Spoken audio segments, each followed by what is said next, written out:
Most people only notice when they're already at the end. But a satanic attack never starts big. Let me say that again.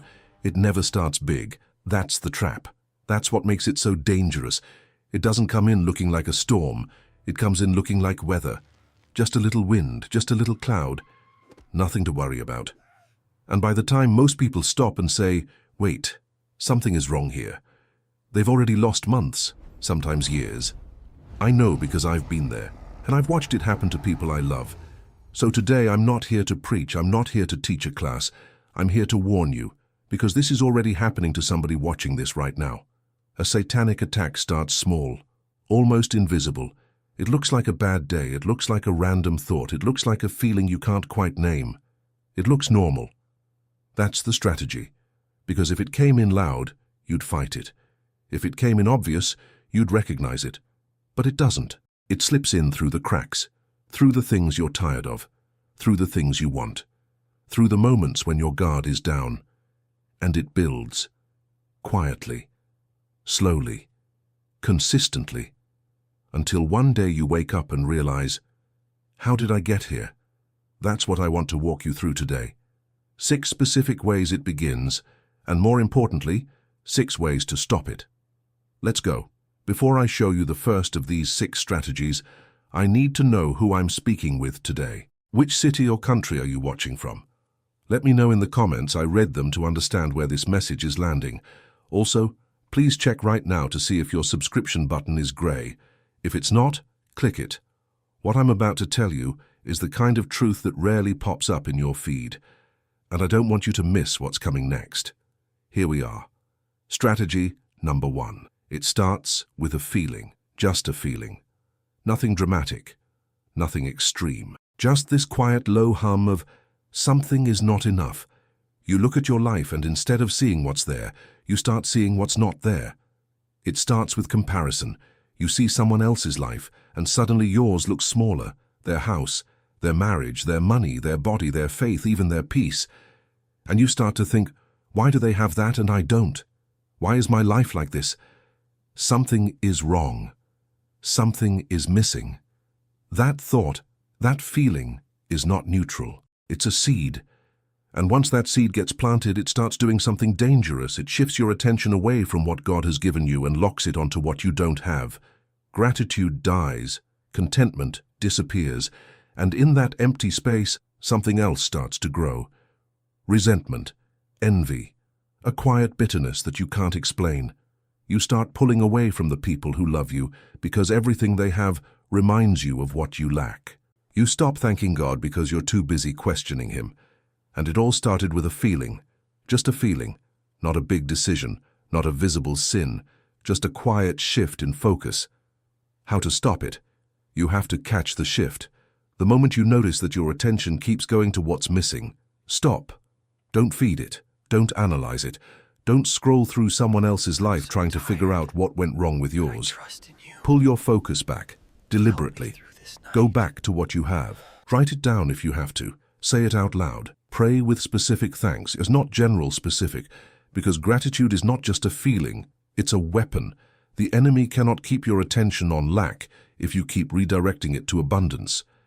Now we're at strategy 2. Something starts attracting you, and at first it seems small. Maybe it's a person you shouldn't be thinking about. Maybe it's a habit, a lifestyle, a way of thinking. Something you know isn't right, but it doesn't feel that wrong either, not yet. And that's the key word, not yet. Because here's what happens. You let it sit. You don't cut it. You don't confront it. You just let it be there. And it grows. That's not an accident. Desire that is fed grows. Every single time, you think about it a little more. You revisit it in your mind. You tell yourself it's harmless. I'm just thinking. I'm not doing anything. But thoughts are rehearsal. Every time you replay something in your mind, you're practicing it. You're making it more familiar. You're lowering the resistance to it. And one day, it doesn't feel like temptation anymore. It feels like a need. What started as a flicker is now a fire. And you're standing in front of it thinking, how did this get so big? How to stop it? Cut it early. Not later. Not when it feels safer. Now. The longer you wait, the harder it gets. That's not weakness. That's biology and its spiritual reality. You don't negotiate with a desire you know is wrong. You don't give it space. You don't entertain it. You cut it. You change what you look at. You change who you spend time with. You remove the thing that's feeding it, with whatever that is, and you replace it, because you can't just remove something without putting something in its place. Replace it with prayer, with community, with something that builds you instead of pulling you down. The desire hasn't destroyed you yet, but it will if you don't cut it now. We're moving into strategy 3, and this one hits different. Everyone has a moment of weakness. Everyone. And the enemy knows yours. He doesn't attack you when you're strong. He doesn't come for you when your faith is on fire, when you're surrounded by people who love you, when you've just had a breakthrough. No. He waits. He waits until you're tired, until you've been dealing with pressure for weeks and you haven't slept right, and you haven't prayed the way you want to, and you feel alone even in a room full of people. He waits until the emotional weight is heavy enough that your resistance is low, and then he shows up with an opportunity, a situation, a conversation, a door that's slightly open, and because you're tired, you think, I'll deal with the consequences later. Right now, I just need something. That thought right there is the trap. Emotional decisions made in weak moments almost never lead anywhere good. And I know this because I've made them. I've made decisions at 2 in the morning that I spent 2 years trying to undo. I've said things in a moment of loneliness that broke relationships I spent years building. The moment of weakness is real, and it's one of the most powerful entry points there is. How to stop it? First, recognize it. When you're tired, emotional, isolated, name it. Say to yourself, I am in a vulnerable state right now. This is not the moment to make decisions. This is not the moment to act on feelings. Don't trust your instincts in your weakest moment.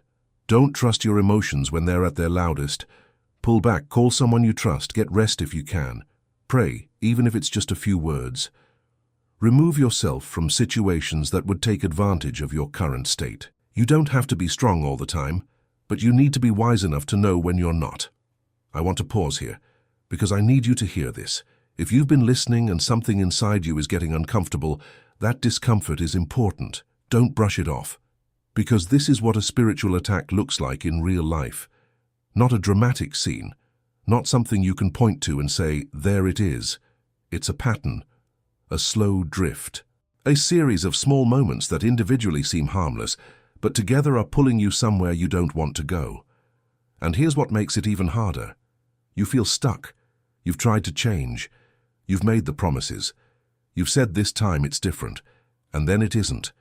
And every time the cycle repeats, it gets a little harder to believe that it will ever stop. That feeling, that sense of being trapped in a pattern, that's not a coincidence. That's the design. The goal is not just to make you sin once. The goal is to make you believe you can't stop. But you can, and we're getting to that. Keep watching. If you've made it this far and felt a weight in your chest because you recognize one of these patterns, I want you to give me a signal. You don't have to share your whole story if you don't feel comfortable, but just type, I am watching. It's a public commitment to yourself that you will no longer let this attack go unnoticed. This is strategy 4, and this one is subtle. You're not acting yet, but something is happening in your mind. You're building a case. It's not that bad. Everyone does this. God understands. I've been through a lot. I deserve this. It's just this once. I'll fix it after. Does any of that sound familiar? These thoughts feel logical. They feel reasonable. They even sometimes feel mature, like you're being realistic instead of rigid. But what they actually are is a negotiation. And you don't negotiate your way into a better life. You negotiate your way into a compromise. The mental justification is one of the most dangerous stages because it's the last one before action. This is the moment where everything that came before gets the final stamp of approval. And once that mental wall comes down, once you've convinced yourself it's okay, the action that follows feels almost automatic, almost inevitable. And that's exactly the trap. How to stop it? Recognize when you're negotiating with yourself. That inner conversation that sounds like you're being reasonable, stop it. Not because the thought is too strong to handle, but because some thoughts don't deserve a response. They deserve a door slammed in their face. And stop the conversation. Don't engage, don't argue back, don't try to win the debate in your head. Because the moment you're debating whether something is okay, the answer is usually already clear. You already know. Cut the justification before it finishes building. Shut it down at sentence 1, not sentence 10. That's where the real battle is happening. Not in your actions yet, but in your thoughts. Strategy 5. And this is where a lot of people have been living for years. You fell, maybe once, maybe many times, and you felt genuinely bad about it. You made a real promise. You meant it. You said, never again. And for a while, things were different. Maybe a week, maybe a month, maybe just a few days. And then it happened again, and again, and now there's a cycle. Fall, promise, change, fall, promise, change, fall. And every time you fall, the shame is a little heavier. The voice in your head is a little louder, saying you'll never change. And the dangerous part is, you start to believe it. Not because it's true, but because repetition is convincing. When something happens enough times, your brain starts to treat it as identity, not behavior. You stop saying, I did that wrong thing. You start saying, I am someone who does that wrong thing. And identity is much harder to fight than behavior. This is the trap inside the trap. How to stop it? You have to identify the pattern, not just the moment. Most people try to fight the moment they fall, but by then it's too late. The real work is understanding what comes before the fall. What situation are you in? What emotion are you feeling? What time of day is it? Who are you with or not with? The cycle has a trigger, and that trigger comes before the fall. If you can identify the trigger, you can interrupt the cycle before it starts. You also need to change the environment that feeds the cycle. Accountability, community, transparency with someone you trust. Not because you're weak, but because cycles are broken by disruption, and disruption usually requires another person. You were not designed to fight this alone. Here we are. Strategy 6. The last one, and maybe the most dangerous. This one doesn't feel like an attack, it feels like drifting. It starts simple. You miss a few days of prayer, you skip church once, you stop reading, you stop worshipping the way you used to, and you tell yourself, I'll get back to it. I'm just busy right now, but the days become weeks, and the weeks become a season, and the longer you go without that connection, the less you feel like you need it. That's what makes this one so dangerous. Every other form of attack still leaves you feeling the gap. You feel guilty, you feel the pullback, but spiritual distance is different. The further you drift, the less you feel the gap. Your sensitivity decreases. What used to bother you doesn't anymore. What used to feel wrong starts to feel neutral. What used to feel neutral starts to feel normal. And you're not even aware of it happening because the very thing that would make you aware, your spiritual sensitivity, is the thing that's been silenced. You stop hearing clearly. You stop feeling that conviction you used to feel. You make decisions without praying because it doesn't feel urgent anymore, and doors open in your life that should be closed, and you walk through them because you can't feel the difference. This is not a fall. This is a slow disappearance, and it grows in silence. How to stop it? First, recognize the drift. Don't wait until you feel spiritually connected to start acting spiritually connected, because you're not going to feel it first. You have to act first. The feeling follows. Get back to prayer, even if it's short, even if it feels empty at first, even if it feels like you're talking to a wall. Get back into community. Be around people who are still spiritually alert. Their sensitivity will help calibrate yours. And be honest. Say out loud, first to God and to someone you trust, I drifted. I know I drifted. And I want to come back. There is no shame in coming back. The only tragedy is staying away. I need you to hear this before I finish. Everything I just described, the focus on what's missing, the desire that grew, the weak moment, the justifications, the cycle, the spiritual distance, none of that started today for you. You know that. Some of this has been building for months, some of it for years. It started small, almost invisible, like something ordinary. And it grew not because you're weak, but because you didn't recognize it for what it was. Now you do. And that changes everything. Because knowing what this is means you're not helpless. You are not trapped. Even if it feels like it. Even if the cycle has repeated 100 times. Even if you've tried before and it didn't stick. You have a choice. Right now. Today. In this moment.